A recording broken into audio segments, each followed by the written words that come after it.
The jungle of Gravel 9 was quiet too. Quiet.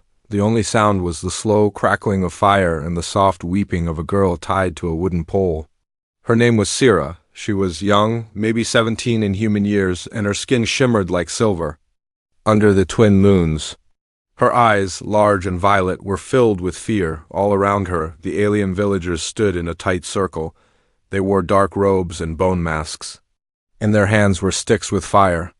They danced and chanted in a strange language. The flames around the pit were getting higher. Sweat ran down Sira's face. The heat was rising fast. She struggled against the ropes. Her arms hurt, her legs were shaking. She screamed, "Please, don't do this."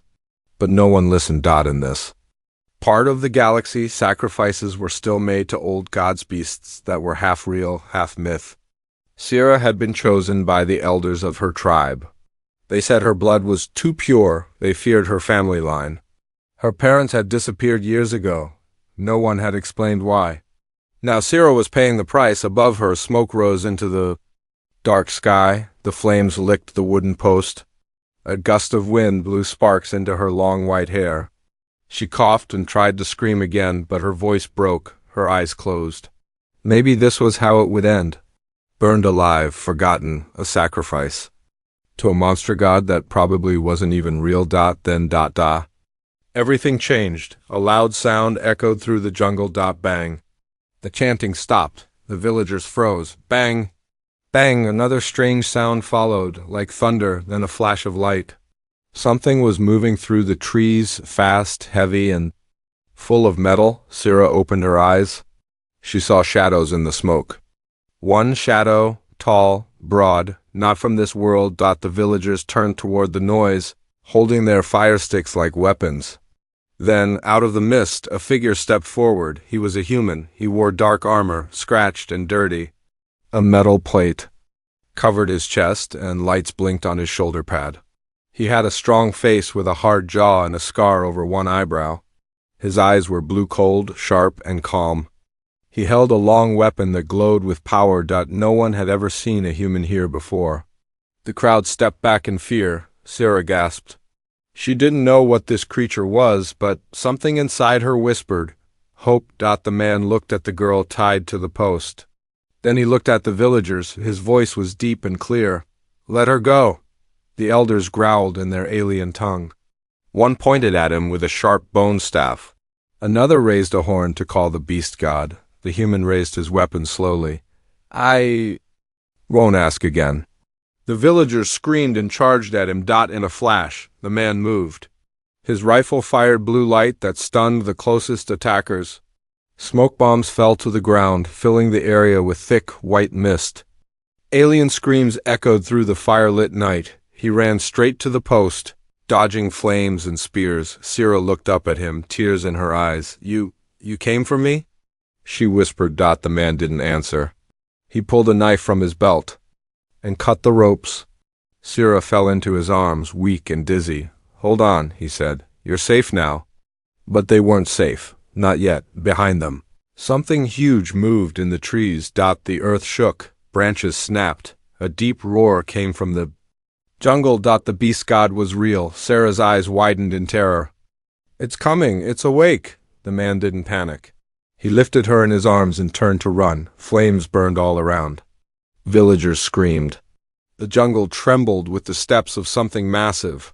But the human kept running, holding the alien girl close to his chest. She looked up at him one last time before passing out. This human had appeared from nowhere. And now, he was her only chance at survival. The jungle was burning behind them. The air smelled like smoke and fear. But the human didn't stop running. He held the silver-skinned alien girl tight in his arms. Her eyes were closed now. Her body limp, but her chest still moved barely. He glanced down at her as he ran through the thick leaves and vines. "Don't you die on me," he muttered under his breath. Not after that. His name was Captain Leo Carter, former recon commander from Earth's deep space military. He wasn't supposed to be here. His ship had crashed 3 days ago. He'd lost his crew, his mission, and almost his own life. He had no reason to get involved in alien problems. And yet, When he saw that girl tied to the stake, something had stirred in him. A rage, a fire. The kind that never truly goes out in a real soldier's heart. He kept moving, ducking under low branches, leaping over roots. Behind him, the roars of the beast god echoed. The creature had awakened Dot, and it was hunting Dot far behind them, the alien. Villagers scrambled in fear.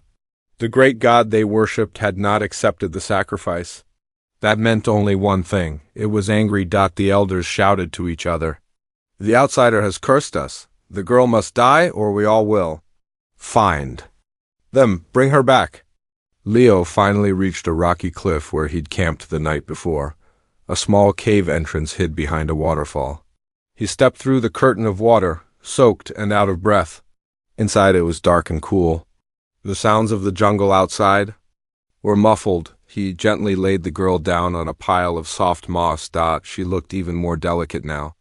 Her silver skin shimmered faintly in the dim light. Her hair, white as snow, clung to her damp cheeks. Her chest rose and fell weakly. Leo took a deep breath, removed his armor plate, and grabbed a medkit from his bag. He injected a stim shot into her arm, something safe, something mild. He wasn't sure how alien biology worked, but he had to try. Minutes passed. Nothing happened.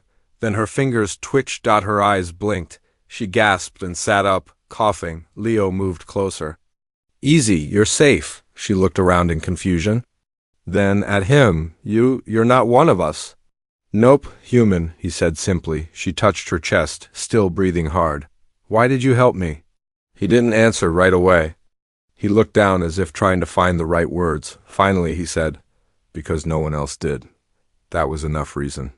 Tears filled her big violet eyes. They wanted to burn me, alive. Leo nodded.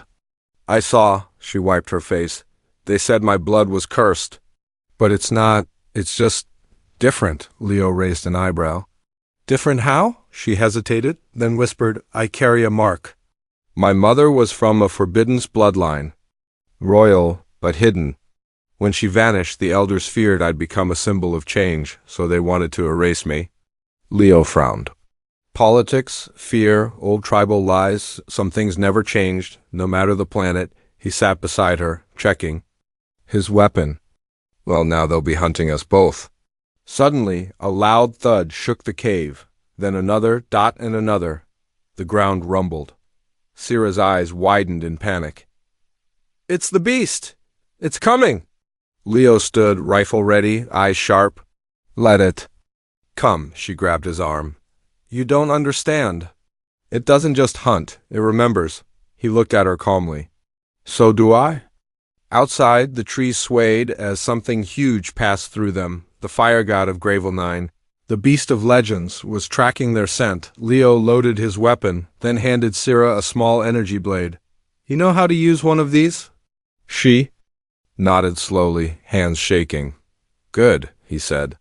Because we fight together now. Sira looked up at the stranger who had walked into her world like a falling star, violent, sudden and full of fire, but for the first time in her life she didn't feel alone. The jungle didn't sleep that night. Every leaf seemed to shake. Every branch whispered the name of the thing that was coming. A nightmare made of claws, teeth, and fire. The people of Sarah's tribe called it Varnuk, the beast god of flames. A creature said to be born in the heart of a burning star. They worshipped it with fear, and now it was awake. And hunting inside the waterfall cave, Leo Carter adjusted his gear and checked his rifle again. Sira sat beside him, holding the energy blade he had given her, her fingers trembling. The cave was small. If the beast found them, there would be no room to run. We can't fight that thing, she whispered. Even the elders fear it. Leo didn't answer right away. He tightened the strap of his chest armor, his jaw tense. I've faced worse, he finally said. Sira gave a weak smile. You humans are either very brave or very stupid, Leo smirked. Usually both. Suddenly a rock tumbled from the cave ceiling, then another. Sira's breath caught in her throat. A massive shadow passed in front of the waterfall. It had found them. The sound that followed was not a roar. It was deeper. It felt like the planet itself was growling. The waterfall shook as something pushed through it, claws first, Sierra backed up against the wall. Leo aimed his rifle, finger on the trigger, through the falling water. They saw it, a massive shape, easily 4 meters tall. Its skin was made of dark, armored scales. Its eyes glowed molten orange. Its mouth was full of jagged teeth, and smoke hissed from its nose. Varnick had arrived. The beast stared into the cave, sniffing the air. Then it lunged. Leo opened fire. Blasts of blue energy struck the creature in the face, pushing it back. It roared and swung a giant arm, smashing through the rock wall, sending chunks flying. "Sierra? Go now," Leo shouted. She hesitated. "Now." Sierra ran through a narrow side tunnel she had spotted earlier. It was small, too small for the beast. Leo followed close behind. The cave shook again as the beast tried to follow but got stuck at the entrance. It roared in rage, shaking the stone. The tunnel led them out to a cliffside overlooking the jungle. Wind whipped through the trees below. Leo scanned the area. "We need high ground," he said. "That thing's got a nose like a bloodhound." Sierra pointed to a broken path along the cliff. "There's an old outpost up there, a place from long ago. We might find tools, maybe weapons." They ran. The path was narrow and dangerous, but they moved fast. Below, the jungle burned. Villagers had lit massive torches, hoping to guide their god back to the temple. But the beast wasn't interested in fire or chants anymore. It wanted revenge. At the top of the hill, they reached the ruined stone pillars covered in vines, half swallowed by time. A broken gate led to an open courtyard. In the center stood a metal structure, rusted but still standing. A control panel blinked faintly. Leo grinned. "Looks like your people had tech once." Sierra nodded. "Long ago, we were scientists, builders, but fear made us turn to the old gods." Leo moved to the console. "Let's give this place a brain again." He pressed buttons, reconnected wires, and managed to power a small shield generator around the courtyard. A low humming sound began. Protective bubbles shimmered around them. They had a temporary safe zone, but not for long. Sierra sat on a stone, breathing hard. Her legs were sore, and her heart still raced. "You saved me again," she said softly. Leo reloaded his rifle. "Don't thank me yet. We're not out of this." She looked at him closely. "Why are you really here? Not just on this planet. I mean, why do you keep risking yourself for someone like me?" Leo was silent for a long moment. Then he said, "Because I once lost someone I couldn't save. If I let that happen again, I don't deserve to wear this armor." Sierra didn't know what to say. She placed her hand gently on his. "You did save me."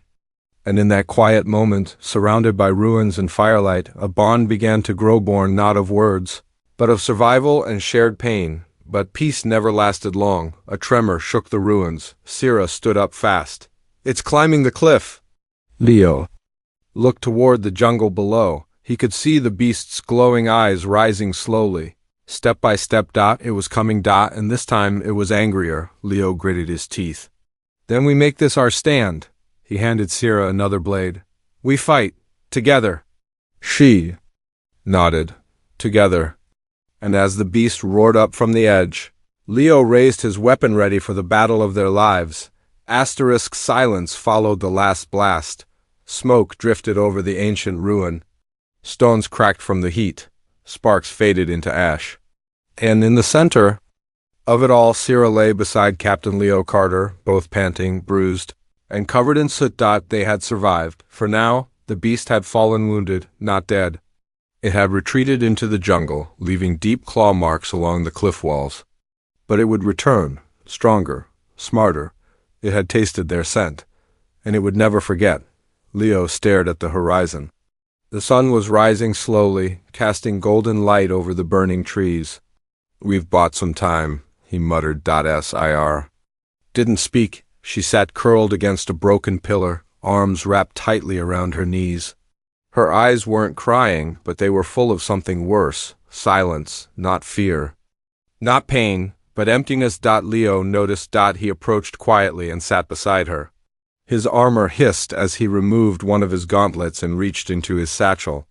He pulled out a thin packet of earth rations. "Not exactly royal food," he joked, "but it keeps the stomach quiet."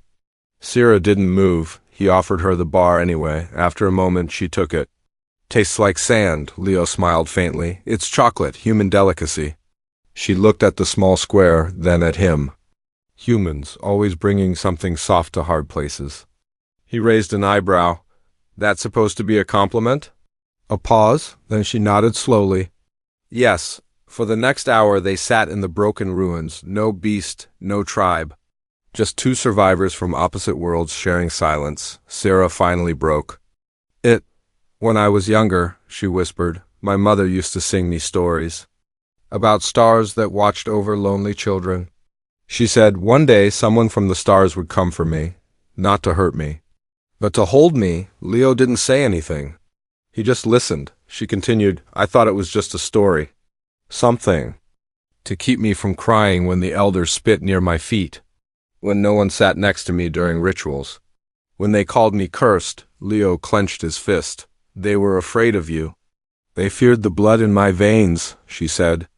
My mother was highborn, a princess, but she fell in love with someone outside her caste. When they found out, they killed him and made her vanish. I was only a baby, Leo's voice was low. So they blamed you for her love? Sarah looked at him. No, she said quietly. They feared what I might become. If I ever felt love too. A gust of wind swept through the ruins. Leo stood and scanned the jungle again. The beast wasn't coming yet, but it was watching, waiting. We need to move again soon, he said. This place won't protect us for long. Sarah stood too. There's a cave nearby, hidden in the cliffs. My mother once took me there before she vanished. She said if danger ever came, I should go there. Leo nodded. Then we go. Lead the way. They moved quickly, cutting through thick vines and sliding down stone ledges. Birds scattered from treetops as the pair passed, one armored and sharp-eyed, the other barefoot and soft-voiced. Yet side by side they moved as one. They reached the cave by midday. It was carved high in the rock, half hidden behind layers of green. The entrance was small, but inside it opened wide into a natural dome of smooth stone, glowing with faint crystals embedded in the walls. Sarah lit a small flame using a firestone. Warmth filled the space. Leo removed his armor plate and sat beside the wall. Resting his rifle against the stone, Sarah sat across from him, watching the flame flicker. You never told me your story, she said softly. Why you were on this planet? Leo stared at the fire. I was on a recon mission. Simple extraction. My ship was shot down by a rogue drone net. I lost my crew. I crawled out alone. Sarah tilted her head. And yet you still had room in your heart to save a stranger? Leo looked at her with tired eyes. You weren't a stranger, he said. She blinked. What do you mean? Leo hesitated, then reached into his jacket. He pulled out a necklace small, with a faint purple gem hanging from it. I found this near a wreck 2 days ago. It called to me. I didn't know why until I saw your eyes. Sarah's breath caught. She touched the gem with shaking fingers. This was my mother's, she whispered. You found her ship. Leo nodded slowly. That's when I knew. He said, I didn't come to this planet by accident. Outside, a faint growl echoed in the far jungle. The beast was still out there. But in this moment, inside that cave, something stronger than fear was being born. Trust. Connection. And maybe destiny. The cave was quiet, almost too quiet. Outside, the jungle groaned like a restless giant. Trees creaked under unseen weight. Far off, a low rumble echoed. Not thunder, something heavier. Something alive, but inside the stone walls, under the soft crystal light, Captain Leo Carter and Sarah sat close, not touching, but no longer strangers. They shared more than just space now. They shared something deeper. Sarah held the necklace in her hand, staring at the purple gem. Her thumb brushed the edges, slow and gentle. My mother never said goodbye, she whispered. One morning she was just gone. They said the gods punished her, but I never believed that. Leo didn't interrupt. Sarah looked up at him. You found her ship. That means she tried to escape. Maybe she was trying to come back for me. She was, Leo said softly. Her logs were damaged, but I read fragments. She was searching for a way to protect you, Tears filled Sira's eyes, and instead I was tied to a post. Left to die like an animal. You survived, Leo replied. That makes you stronger than they'll ever be. There was silence again, but not the awkward kind. It was the kind that happens between people who've stopped pretending and started trusting. Sira stood up slowly, brushing dust off her dress. The beast won't wait much longer. It's watching. It knows where we are. Leo nodded. Then we prepare. She tilted her head. Prepare to run? No, he stood. Prepare to end this. Sira led him deeper into the cave, past a narrow crack in the wall. The path opened into an old chamber, smooth walls covered in glowing alien script. It's part of the forgotten tech, she said. Before my people turned back to gods in fear, we were builders, dreamers. Leo scanned the walls.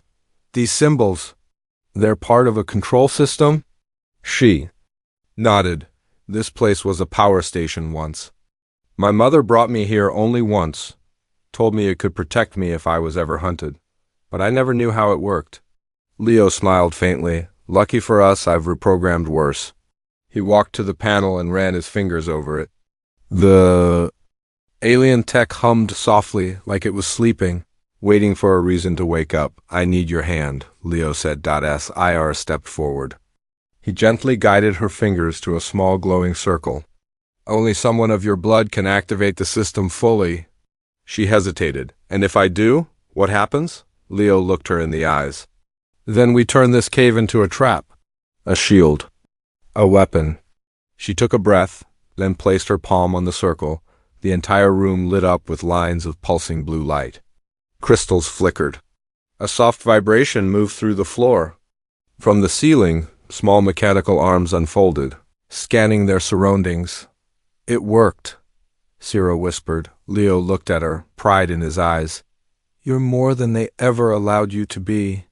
They spent the next few hours setting the trap. Leo positioned explosive charges he had salvaged from his suit.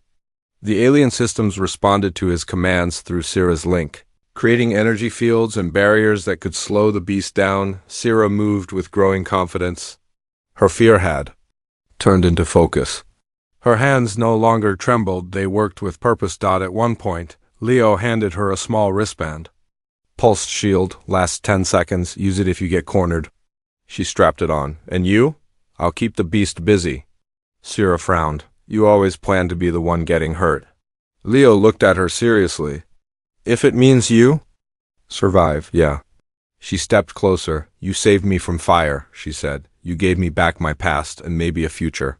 I won't let you do this alone. Leo stared at her for a long moment, then gave a slow nod. Then we stand together. Night fell again, but this time they didn't hide. They waited. The trap was set. The cave, once silent and sad, now hummed with power. Glowing blue lights lit the stone walls. The air crackled with tension. Sir stood at the cave's entrance. Blade at her side. Leo crouched nearby, weapon ready. Then it came. First a tremor, then trees snapping like twigs, and a sound that made the very cave walls shake. Okay. The beast god had returned. Its molten eyes glowed through the jungle. Fulg. Smoke poured from its mouth. Its claws tore through vines and stone as it charged toward the cave. Sira's heart pounded in her chest. Leo raised his rifle. Showtime!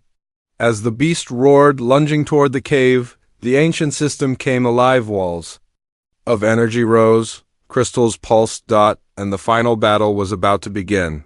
But this time, the girl wasn't a victim.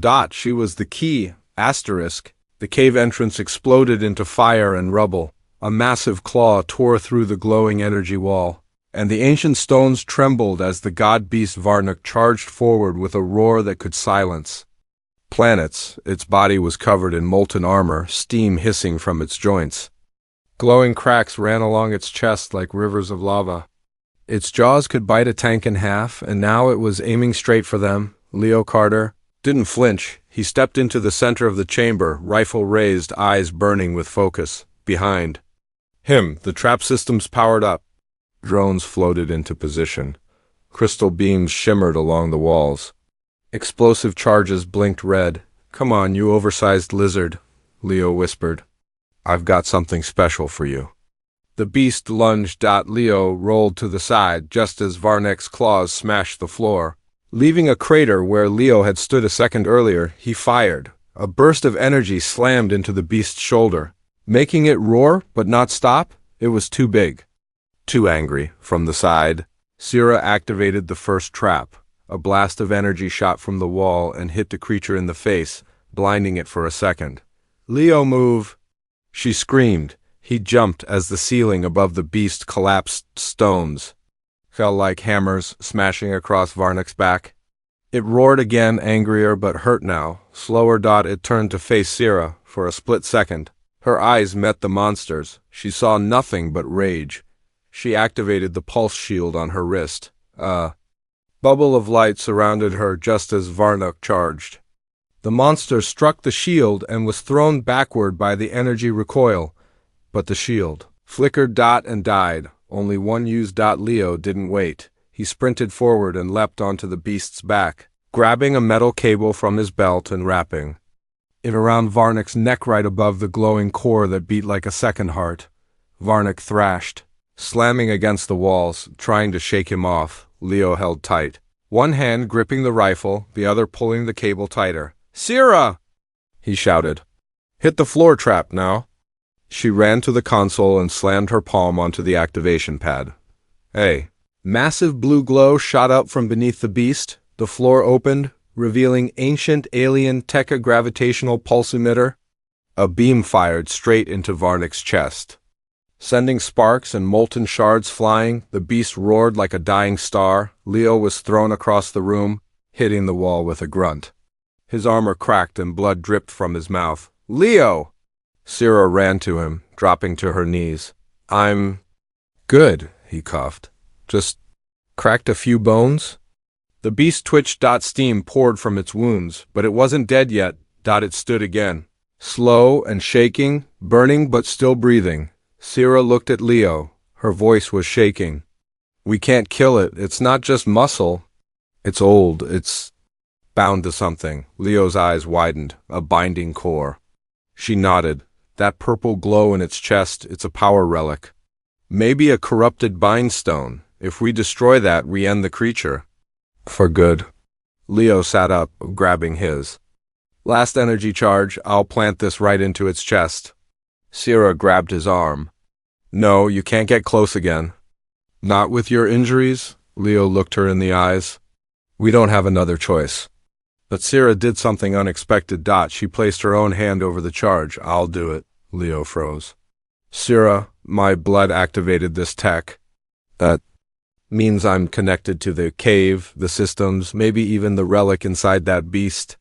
If anyone can get close and not die instantly, it's me."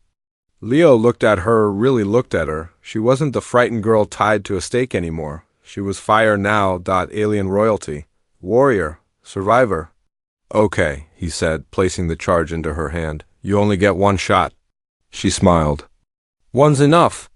As Varnek prepared for its final charge, Sira walked toward it, slow, fearless. The beast growled, confused. It smelled her blood, recognized it. Not prey, not enemy. Familiar. She kept walking until she stood just meters away.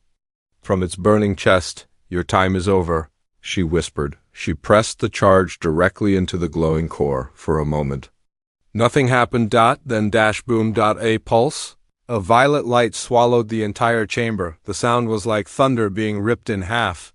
The beast gave one last roar that turned into a broken gasp. And then silence. When the smoke cleared, Sira lay in the center of the room. Unmoving. Leo crawled to her, pain in every step. He held her close. "Sira, please." Then her hand moved. Her eyes blinked open. "You're crying," she whispered. Leo smiled through his tears. "No, just dust." She laughed weakly. "Liar." And in the burning ruins of a forgotten cave, under stars that finally felt safe, they held each other, no longer hero and alien, but something far more powerful. Two souls who survived together. The sky above Gravel 9 was finally clear. No smoke, no fire, no screams, just sunlight breaking through the trees. shining down on the ruined cliffside where once a god beast had ruled in fear and where now only silence remained, but inside that silence a heartbeat returned. Sira stirred first. She blinked, her silver hair resting against the broken stones. Her body ached, but it was the kind of ache that reminded her, I'm alive. And more than that, free. She sat up slowly and looked around. The East Varnak was gone. Nothing remained but scorched stone and a faint violet glow where the binding relic had shattered. Her tribe's fear, gone. Its chains, broken, but what she looked for was him, Leo, she whispered, then she heard. A soft groan. Heavy footsteps. She turned and saw Captain Leo Carter, dragging himself across the chamber with one arm clutching his side, blood on his lips, but a smile on his face. You look terrible, Sira teased, half laughing, half crying. Leo dropped beside her and grinned. Still better than that thing we just cooked? She reached out and held his hand, no fear, no hesitation. I thought you were dead, she said. Yeah, he replied, breathless. I thought I was too, but then I remembered something. What? I promised I'd stand beside you till the end. Later that day, the jungle began to change. News spread fast among the alien tribes. The beast was dead. The cursed girl had survived. And beside her stood a creature not from their world, a human who bled for her, fought beside her, and didn't run. The same villagers who once tied her to a fire pit now gathered at the edge of the ruins quiet. Unsure, Leo stood beside Sira. As she stepped forward, her shoulders tall, her chin high. I am Sira, daughter of the lost bloodline, she said, her voice strong. You called me cursed. You feared me. But I faced your God and survived, not with hate, not with rage, but with truth. The crowd murmured. And I am done hiding. She pointed to Leo. This is the one who saved me, not because I'm powerful, but because I'm worth saving. And you all forgot that. One elder knelt down, then another, and another, until the whole village bowed their heads not in shame. But in respect, Sira did not smile, but her eyes softened. She had won not just a fight, but her voice later. Leo sat on the cliff, staring at the twin suns. Sira joined him, her silver hair tied back, a soft robe now over her battle-worn clothes. They want me to rule, she said quietly. Leo chuckled.